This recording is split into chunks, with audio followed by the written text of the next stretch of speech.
249년 위나라에서 사마이가 정변을 일으켜 당시 정권을 잡고 있던 대장군 조상과 그의 형제 측근들을 제거했습니다. 이 사건을 계기로 위나라의 권력 구조는 조씨 가문 중심에서 사마씨 가문 중심으로 변화했으며 결국 위나라 멸망의 시발점이 되었습니다. 이 사건은 위나라의 연호를 따라 정시정변이라고도 불리지만 일본의 창작물에서 자주 사용된 표현과 혼동되는 경우가 있습니다. 그러나 정시정변이라는 명칭은 중국 역사에서도 널리 통용되고 있습니다. 238년 위나라 제2대 황제인 명제 조회가 임종을 앞두었을 때 대장군 조상과 사마이는 각각 명제의 측근이었던 유방과 손자의 지지를 받으며 권력 다툼을 벌였습니다. 사마이는 공소년을 토벌한 후 신속히 귀환하여 정적이었던 하우원, 조조, 진랑 등의 세력과 경쟁에서 우위를 점하고 명제의 고명 대신이 되었습니다. 이후 239년 명제가 붕어하고 어린 조방이 제3대 황제로 즉위하자 조상과 사마이는 고명 대신의 명분을 내세워 정권을 장악했습니다. 초기에는 조상이 사마이를 신뢰했지만 시간이 지나면서 점차 경계하기 시작했습니다. 조상은 자신의 인척인 하우연을 끌어들이며 사마이와 대립했고 흥세 전투에서 패배한 후 정밀의 계책을 받아들여 사마이를 탭으로 격상시키면서 실질적인 병권을 박탈했습니다. 이후 조상은 강력한 권력을 행사하며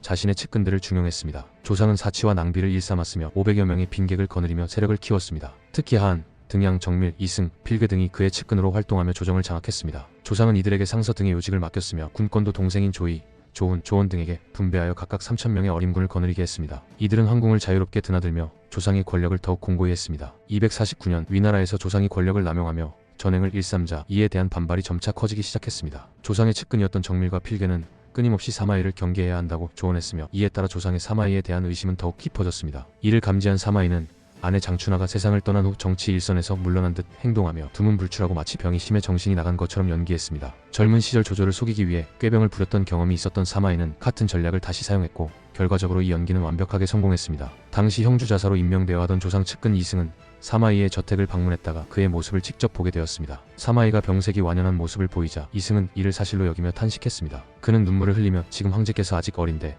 천하가 명공을 믿고 의지하고 있습니다. 그러나 사람들이 명공의 옛 병환이 도졌다 하더니 이렇게까지 쇠약해지셨을 줄은 몰랐습니다. 라고 말했습니다. 이에 사마이는 죽을 날이 머지않은 것 같습니다. 그대는 본주로 돌아가 공훈을 세우십시오. 또한 제 아들 사마사와 사마소 형제와 친분이 있으니 그들을 저버리지 말아주십시오. 라며 눈물을 보였습니다. 이승은 이에 감동하여 마땅히 그렇게 하겠다고 답하고 떠났습니다. 이후 이승은 조상을 만나 사마이의 상태를 보고하며 태부께서 병환이 깊어 다시 회복되기 어려운 지경이니 애처로운 일입니다. 라고 말하며 눈물을 흘렸습니다. 이승의 보고를 들은 조상은 안심하고 사냥을 즐기는 등 경계를 늦추었습니다. 이에 환범은 조상의 동생 조이와 함께 사마이를 계속 경계해야 한다고 간언했으나 조상은 이를 전혀 듣지 않았습니다. 249년 당시 조상 일파의 핵심 인사들도 조이를 대표하는 국적을 전장에서 상대했던 영웅 사마이를 경계하기는 했지만 그를 반드시 제거해야 할 대상으로 여기지는 않았습니다. 오히려 조상 측근이었던 이승처럼 어린 황제 조방이 즉위한 상황에서 사마이 같은 거물이 무너지는 것을 안타까워하는 인사도 있을 정도였습니다. 이는 사마이가 당대 조이 조정에서 거대한 위상과 세력을 가지고 있었기 때문에 견제받았을 뿐 사마씨 일파 전체를 정적으로 간주하기보다는 유화적인 태도를 보였음을 보여주는 기록이라 할 수 있습니다. 이미 명제 조회 사후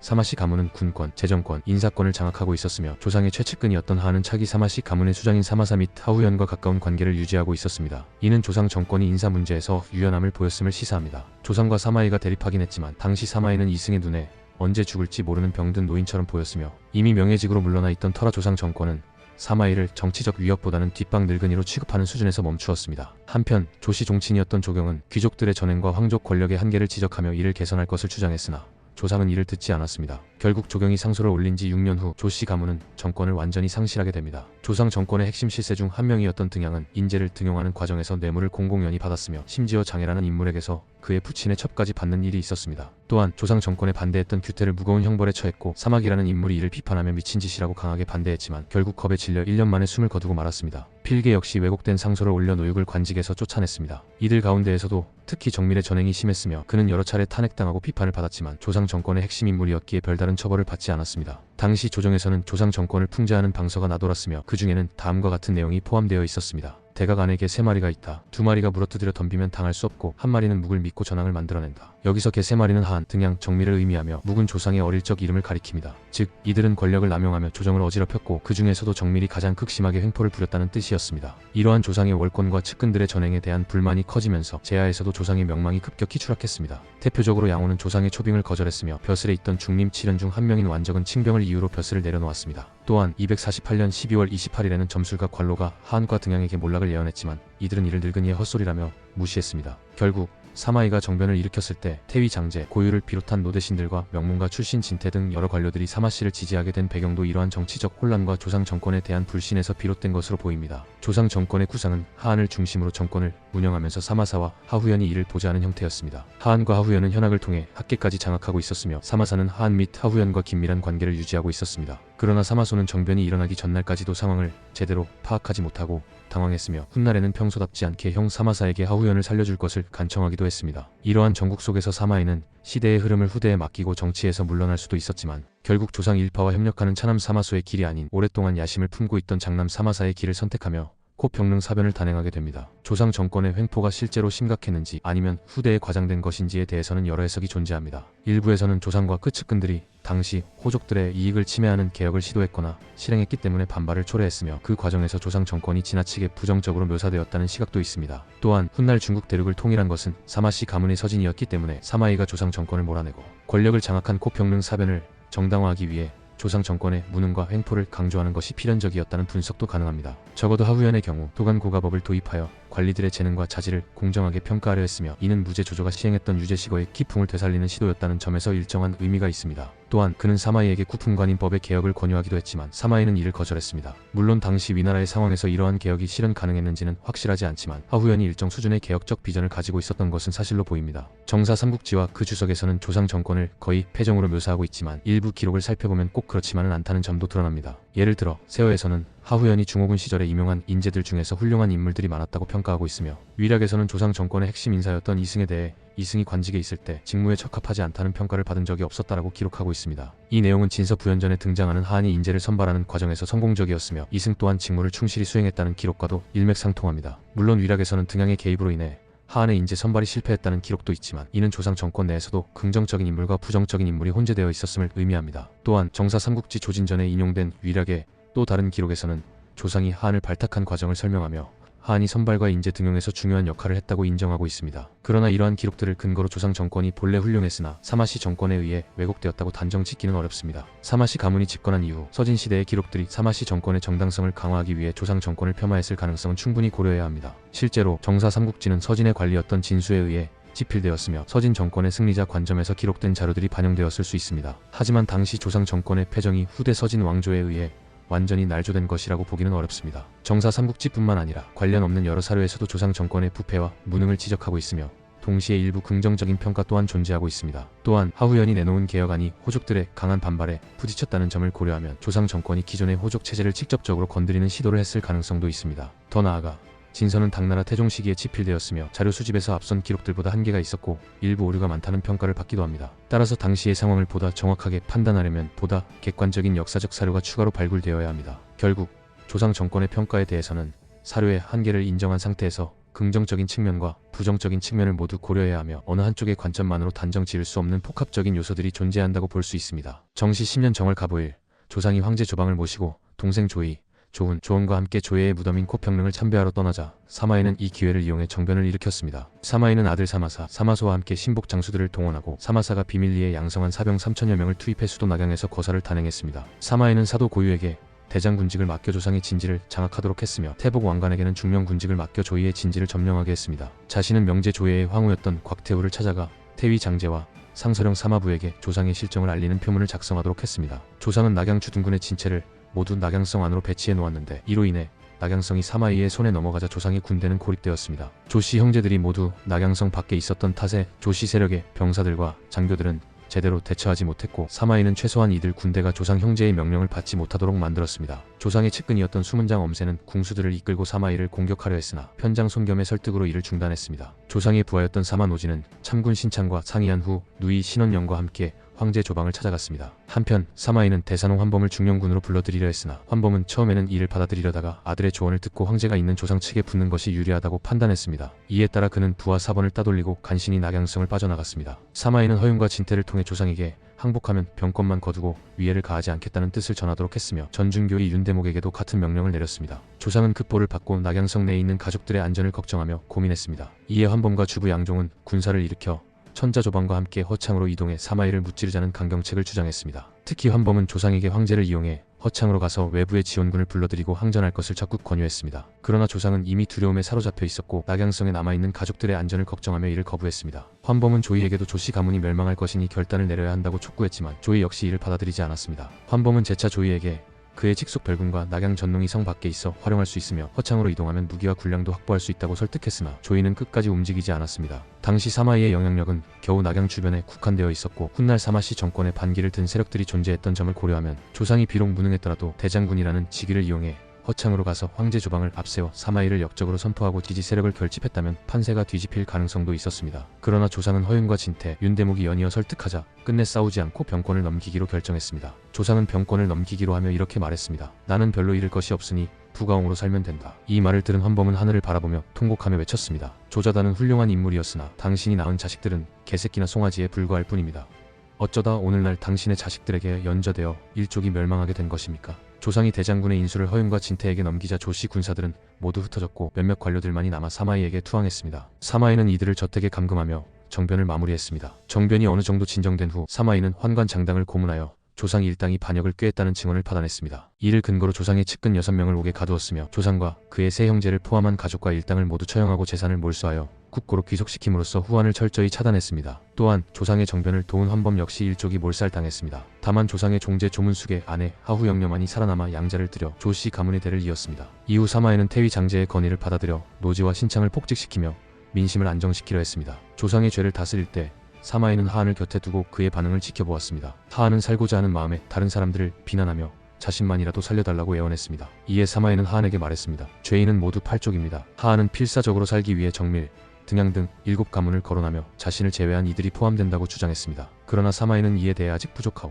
라고 답했습니다. 하한은 순간 당황하여 자신까지 포함되는 것이냐고 물었고 사마이는 그렇다고 대답하며 하한까지 처형했습니다. 조상 일파 중 하후연은 처음에는 면직되었지만 이후 다시 승진하여 관직에 복귀했습니다. 그러나 5년 뒤 황제 조방이 사마시 정권을 전복하려 한 친위 정변을 모의하는 과정에서 연루되었고 결국 삼족이 멸족당했으며 그의 친척들은 한반도의 낙랑군으로 유배되었습니다. 한편 조상 일파로 양호를 끌어들이려 했던 왕침은 오랜 기간 관직을 지켜온 점이 고려되어 처벌을 면했습니다. 이 정변 이후 사마이는 승상으로 봉해졌으며 구석의 예우를 하사받으며 병권을 완전히 장악했습니다. 이로써 사마시 가문은 조이 제국의 모든 실권을 장악하게 되었습니다. 다만 사마이는 구석의 예우를 거부함으로써 자신의 야심을 드러내지 않으려 했습니다. 이미 칠순이었던 그는 자신이 전권을 잡아 권력을 행사하기보다는 믿음직한 장자인 사마사에게 후사를 맡기려 했던 것으로 보입니다. 조상이 사마이에게 순순히 군권을 넘긴 후 처형당한 것을 두고 후세 사람들은 그를 겁쟁이라고 비판하는 경우가 많습니다. 그러나 이는 이후의 전개를 알고 있는 후대의 관점에서 평가한 결과일 뿐 당시 조상의 입장에서 보면 반드시 비판받아야 할 정도로 어리석거나 잘못된 결정이라고 단정하기는 어렵습니다. 우선 환범 등이 허창으로 건너가 항전할 것을 주장한 것은 결과적으로 보면 현명한 선택처럼 보이지만 당시 조상이 쉽게 받아들일 수 있는 방안은 아니었습니다. 조상과 그의 측근들은 실전 경험이 거의 없었으며 그나마 직접 지휘했던 흥세 전투에서도 패배하여 입지가 크게 줄어든 상황이었습니다.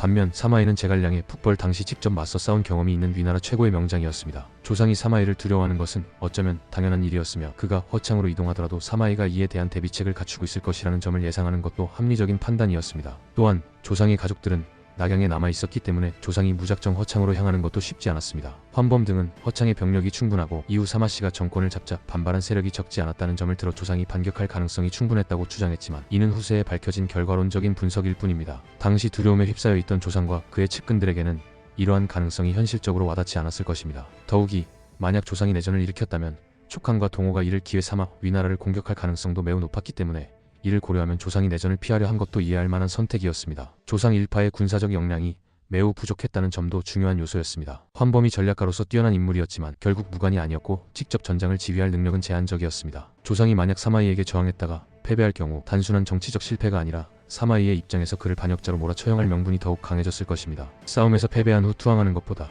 처음부터 저항하지 않고 사마이의 자비를 기대하는 것이 당시 조상으로서는 더 현실적인 선택일 수도 있었습니다. 무엇보다 후세 사람들이야 사마이가 궁극적으로 제위를 찬탈할 것임을 알고 있지만 당시 조상의 입장에서는 이를 쉽게 예상하기 어려웠습니다. 조상은 사마이를 극단적으로 핍박하지 않았으며 삼국지를 비롯한 후대의 창작물에서 묘사된 것처럼 사마시 가문을 지속적으로 괴롭혀온 것도 아니었습니다. 비록 사마이의 병권을 빼앗기는 했지만 대신 명예직을 주며 지위를 높였고 아들인 사마사와 사마소를 비롯한 사마시 일가와도 어느 정도 우호적인 관계를 유지했습니다. 따라서 조상은 사마이가 정변을 일으킨 것이 단순히 실권을 빼앗긴 것에 대한 불만의 표출이며 정권만 넘기면 목숨을 보장받을 것이라고 믿었던 것입니다. 이는 후세의 시각으로 보면 오판이었지만 당시 조상의 입장에서는 나름대로 합리적인 판단이었다고 볼 수도 있습니다. 조이 왕조에서 역성혁명이 정당화될 수 있으려면 기존 통치체제가 완전히 붕괴하여 민생이 파탄난 상황이어야 했습니다. 후한 말처럼 중앙정부가 기능을 상실하고 각지에서 반란이 일어나거나 조선의 연산군처럼 폭군이 나라를 파괴하는 수준이 되어야 했습니다. 그러나 249년 당시 조이의 국정 운영은 그 정도로 심각한 상황이 아니었기 때문에 사마이에게 찬탈의 명분은 전혀 없었습니다. 물론 조이는 천하통일을 이루지 못했고 오히려 제갈량의 북벌로 지속적인 위협을 받고 있었습니다. 또한 석정 전투와 흥세 전투에서 크게 패배하며 군사적 실책을 범하기도 했습니다. 그러나 삼국 중 조이가 국력에서 가장 강했으며 체제도 어느 정도 안정적으로 유지되고 있었습니다. 촉한의 북벌 역시 결국 막아내고 있었으며 삼국 간의 국력 격차를 고려했을 때 조이가 단기간에 무너질 가능성은 낮았습니다. 황제 조방 또한 나이가 어리고 특출난 능력을 갖추지는 못했지만 후한의 영제나 조선의 연산군처럼 폭정을 일삼는 암군은 아니었습니다. 다만 그의 출신 성분이 불분명하다는 의혹이 있긴 했으나 이는 단순한 소문 수준이었을 뿐 실제로 그의 정통성이 심각하게 문제시된 적은 없었습니다. 즉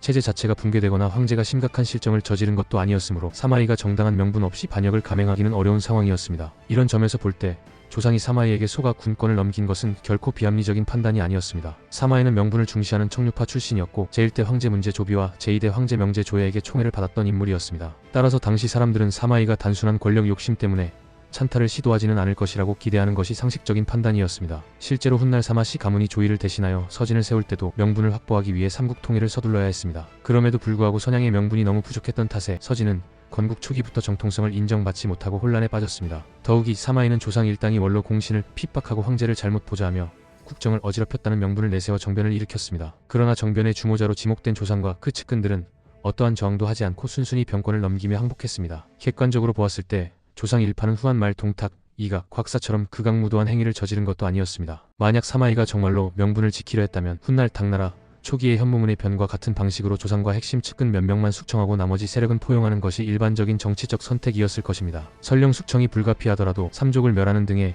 극단적인 조치는 피하고 단순히 파직시키거나 정치적으로 배제하는 수준에서 그쳤어야 했습니다. 만약 그 이상의 조치를 단행한다면 그것은 명분을 핑계로 한 권력 찬탈이라는 사실을 자인하는 것이나 마찬가지였습니다. 조상 역시 이러한 점을 고려하여 사마이가 자신의 명분을 스스로 더럽히는 행동을 하지는 않을 것이라고 판단했습니다. 즉 자신과 측근들이 일시적으로 실각하더라도 조이 조정에는 여전히 하후현, 하우페를 비롯한 측근들이 남아있었고 사마씨를 싫어하는 인물들도 많았기에 사마씨가 권력을 완전히 장악하기는 어려울 것이라 예상했던 것입니다. 또한 사마이의 권력이 일시적으로 강해진다 해도 시간이 지나 황제 조방이 성장하여 친정을 시작하면 조상 일파도 다시 정치적으로 폭권될 가능성이 높다고 생각했습니다. 설령 본인은 끝까지 실각하더라도 최소한 후손들이 다시 등용될 기회가 있을 것이라 기대한 것입니다. 그러나 조상의 가장 큰 오판은 사마의 일족이 단순한 정치적 경쟁자가 아니라 기본적인 정치 윤리를 무시할 정도로 냉혹한 집단이었다는 점을 간과한 것이었습니다. 사마이는 단순한 실권 장악에 그치지 않고 찬탈의 정당성을 확보하기 위해 극단적인 숙청을 단행했습니다. 훗날 황제 조모를 대낮에 공개적으로 창으로 찔러 죽일 정도로 무자비한 행위를 저질렀다는 점을 고려하면 사마씨 가문의 이러한 비상식적인 정치 행태를 당시 사람들이 예측하기는 어려웠을 것입니다. 환범이 조상의 우유부단함을 질책하며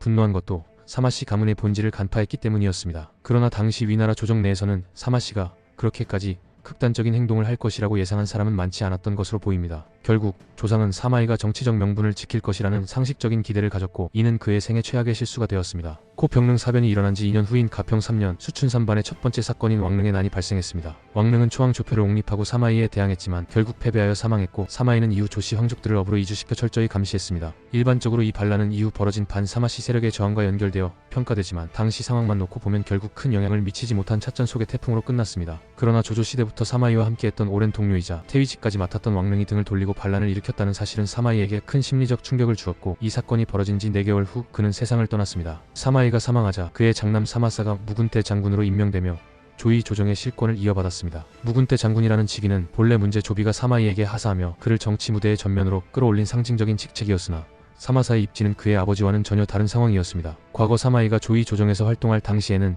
조유와 조진 같은 강력한 조씨 가문 인척들이 존재했지만 코병릉 사변 이후 조상이 제거되고 표기 장군 손자도 사망하면서 조정의 1, 2품 주요 장군직에는 큰 공백이 생겼습니다. 남아있던 유력 장수로는 거기 장군 곽해가 있었지만 그는 평생을 촉한과의 전선에서 보낸 인물이었고 중앙 정치에 깊이 개입한 적이 없었으면 아예도 많았습니다. 게다가 왕릉의 난 당시 그의 아내가 연좌될 위기에 처했다가 사마이의 도움으로 구명된 일이 있었기 때문에 곽해가 사마씨 정권의 반기를 들 가능성은 낮았습니다. 또한 사마의 생전에 조정을 구성하고 있던 삼공중 종려, 왕랑, 화음과 같은 조위의 원로들은 모두 사마이보다 높은 위치에서 조조를 섬겼던 인물들이었지만 230년 전후로 대부분 사망했습니다. 특히 조조대부터 조방시대까지 4대에 걸쳐 황실을 지켜온 태위 만총도 243년에 사망하면서 조정 내에서 사마이를 견제할 인물이 사실상 사라졌습니다. 코평릉 사변을 전후하여 태위는 사마사의 숙부인 사마부가 맡았고 사도에는 노구를 이끌고 사마이의 정변을 도운 고유가 임명되었습니다. 사공직을 맡은 정충은 조상과 약간의 인연이 있었으나 본래 정치적 야심이 없는 온건한 인물이었으며 이후 서진 정권에서도 태부를 역임한 점을 보면 사마씨 정권에 적극적으로 반대할 인물은 아니었습니다. 즉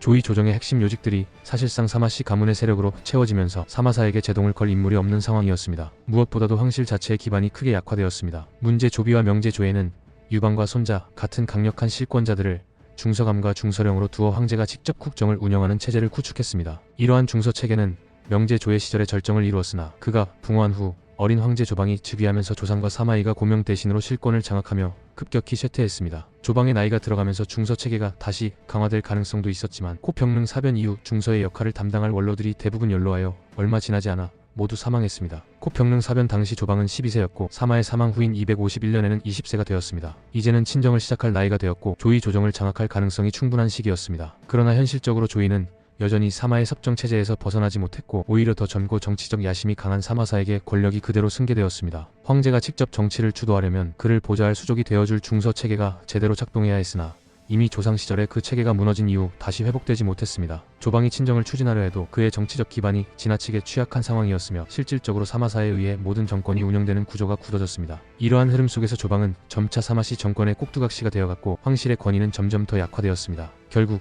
사마이가 코평릉 사변을 통해 조씨 가문의 실권을 빼앗고 왕조의 권력을 장악한 것은 조위 체제의 붕괴를 촉진하는 계기가 되었습니다. 조상 제거 후에도 조씨 황족과 일부 조위 신하들이 사마씨 정권에 저항했지만 이미 실권을 완전히 장악한 사마사에게 대항하기에는 역부족이었습니다. 이후 조방은 사마씨 정권의 존재를 점점 더 위협적으로 여기게 되었고 결국 254년에는 스스로 친위 쿠데타를 시도하지만 실패하며 폐위당하게 됩니다. 이는 코평릉 사변이 단순한 권력 교체가 아니라 조씨 황족이 더 이상 독립적으로 권력을 행사할 수 없는 구조적 변화로 이어졌음을 보여주는 대표적인 사례입니다. 사마이가 사망한 이듬해 그의 장남 사마사는 대장군에 오르며 시중, 도독 중해제군, 녹상서사를 겸직하고 가절의 권한까지 부여받았습니다. 이는 이미 장악하고 있던 실권의 형식적 권위까지 더해진 것으로 조방 즉위 후 사마이가 겸했던 직위와 거의 동일한 구성이었습니다. 그러나 사마이와는 달리 사마사에게는 조상과 같은 동급의 견제자가 존재하지 않았습니다. 진서에 기록된 당시 사마사 정권의 주요 인사들은 다음과 같습니다. 참모진 부하, 우송인사 기용 이풍, 노육조정 내간 하우연, 장집, 종회, 왕숙, 진본, 맹강, 초풍사방, 도독, 관구검, 제갈탄, 왕창, 호준, 진태주요, 주군의 장문음 등의 왕기, 주태, 석포.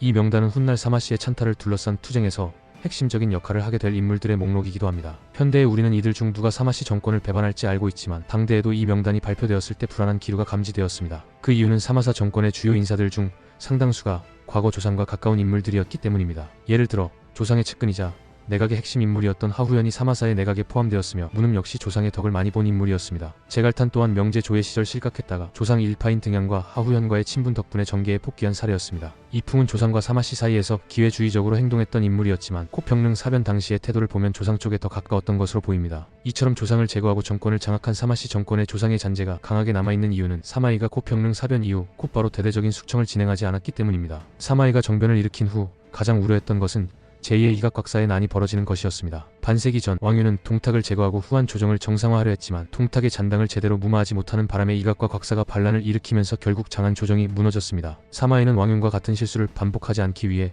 신중하게 숙청을 진행했습니다. 당시 위나라의 상황은 후한 말기와 달랐으며 중앙 정권은 여전히 강한 통제력을 유지하고 있었습니다. 왕윤이 동탁 제거 후 장안 조정을 잃었던 이유는 관동 지역의 지배권을 상실한 상태에서 서량 군벌들과 대립했기 때문이었습니다. 반면 사마이는 여전히 위나라 전역을 통제할 수 있는 여건을 갖추고 있었습니다. 그러나 사마이가 정변을 성공시켰다고 해서 즉각 모든 반대 세력을 제거할 수 있었던 것은 아니었습니다. 위나라는 여전히 촉한과 동호라는 두 국적과 대치하고 있었기 때문에 국가 안보를 고려해야 했습니다. 이에 따라 사마이는 대규모 숙청 대신 정치적으로 가장 위험한 인물 한 명만을 제거하는 방식을 택했습니다. 그는 사방의 도독들에게 별다른 조치를 취하지 않았고 오직 한 사람, 위나라의 충신이라 불렸던 하후연만을 수도 낙양으로 소환했습니다. 하후연은 조상 정권에서 가장 중요한 역할을 맡고 있었던 인물이었으며 위나라 최고의 정예 부대인 관중군을 통솔하고 있었습니다. 사마이는 조상 정권을 해체하기 위해서는 하후연이 군권을 쥐고 있는 한 안심할 수 없다고 판단했습니다. 이에 따라 그는 하후연을 수도로 소환했으며 이후 정치적으로 무력화시켰습니다. 사마이를 신뢰하지 못한 또 한 명의 주요 인사였던 정촉혹은 하우페는 결국 아버지 하후연의 원수국인 촉한으로 망명을 선택했습니다. 하우페는 조상과 가까운 관계였으며 사마이가 정변을 일으키자 그의 입장이 난처해졌습니다. 그러나 그는 관중군을 동원해 사마이에게 맞설 수도 있었지만 그렇게 하지 않았습니다. 이는 사마이가 관중 지역에서 쌓아온 명성과 함께 하후연과 조상이 얼마 전 흥세 전투에서 대패하면서 위신이 크게 떨어졌기 때문이었습니다. 만약 하우페가 사마이에 대항해 병력을 동원했다면 정변이 내전으로 번질 가능성이 높았습니다. 그러나 그는 정면 대결을 피하고 촉한으로 망명을 택했습니다. 이는 위나라 내부에서 사마이의 권력이 얼마나 강력했는지를 보여주는 사례라고 할 수 있습니다. 사마이가 사망한 후 사마사는 대장군이 되었으며 조이를 사실상 통치하는 위치에 올랐습니다. 그러나 그의 내각에는 여전히 조상과 가까웠던 인물들이 남아있었으며 이는 훗날 사마시 정권 내부에서 분열을 일으키는 계기가 되었습니다. 결국 사마사의 시대에 접어들면서 코평릉사변은